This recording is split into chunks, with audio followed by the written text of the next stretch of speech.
chances are you've either given or received an orchid as a hostess gift, special occasion, or just because. The moth orchid, not a sexy name, I know, is the most popular type to give. They're pretty, but they can be a little fussy when it comes to getting them to thrive and then rebloom. So Master Gardener Ciscoe is here to the rescue. Yes, we love when you're in. Oh, I love being here. It's so great. So the moth orchid, but it actually has a scientific real name, right? Yeah, it's called Phalaenopsis. Oh, easy to say. People call them phals. Okay. Wow. So hi, Phal. And these things come from the jungles of Asia and, Southeast Asia, areas like that. Amazing. Are these the most popular for having something in the home, and are they easy to grow? They are by far the most popular orchid.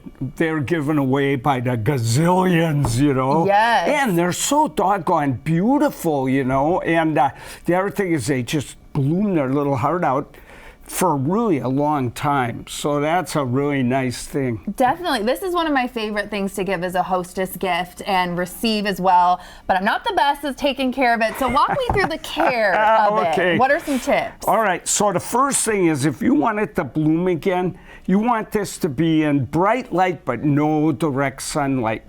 Oh, interesting. Yeah, that's really important. And then, now, these come in two different kinds of planting medium. So this one, we could pop it out of there. Yeah.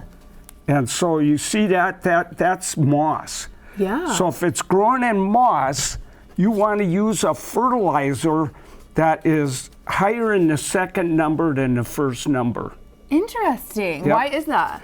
That's because this holds a lot of nutrition, and so the second number is what makes plants bloom. So you don't need that much nitrogen. If it's in bark, it doesn't hold hardly any nutrition at all. So with that one, you got to use, this is 441. You want the first number as high as the second number. You need that extra burst of nitrogen, Yes. So, and the other thing is watering. Yes. I feel like there's a lot of feelings on this because I was always taught use a little ice cube. No, put it down. No ice cubes. Is that a big myth? Well, it is a myth, and they've done studies on it. No one knows who had this idea of putting ice cubes. I mean, there's no ice cubes landed on them in the Asian jungle, And so it's hard to know how many ice cubes. It could burn the roots a little bit. And one thing I should show, look at the roots sticking out of that. These things live up in the trees where the moss is in the branch union and stuff. So it's okay if those little guys go out of there and wiggle around. Yeah, so you shouldn't be like trimming them or anything like that. Let them live. Yep, and then put it in a really pretty pot. Hey, listen, if you really like the person you're going to their party at their house, give them a cool pot. I know. So how much water then is overwatering a problem? Yeah, overwatering is a problem. So, if you feel this, you can feel it's still moist. Right. So there's two things I do. After I water it, I pick it up and feel how heavy it is. Uh-huh. And then I kind of feel the top. When that doesn't feel very moist, I pick it up and it feels really light. This is getting really close. That's when you want to give them a little drink of water right along the top. And just make sure that you give them enough that it soaks through. But if excess water's in there, make sure you toss it out. Toss it. I find I water them about once a week. Yeah, okay, once a week. And I was always told 1 ice cube a day, so no more of that. Oh yeah, an ice cube a day, oh la la. How long do your orchids last? It didn't last long, okay?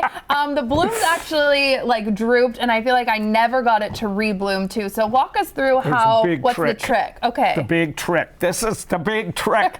So what you do is when this gets done blooming, this may bloom for 3 or 4 months before it finally poops out. It's so great. Once it does, what you want to do is cut back to see that thing right there is a node. This is a node, that's a node. Okay. So they're kind of like where the flowers come out of. And so you would cut right above that node, and probably you could cut that off and cut right to that node. And if you do that, new ones will grow out of there if you do the trick. Here we go, the trick. So these plants don't like to freeze their little hinders off, you know. So what you want to do, 70 degrees in the house is great. Okay. In the evening, take them to a back room where nobody's hanging out, and you don't open the windows or anything, but you want the temperature about 10 to 15 degrees cooler. So if you could shut the door, turn off the heater or whatever you got so that it goes to about 55. You have to do that night after night after night. But if you're fertilizing and watering, it's in good light. Boom. Up come the new, and it's the most exciting thing in the whole world. Thank you so much for being here, Ciscoe, and all of your pro tips. And Merry Christmas. And we'll see you in the new year.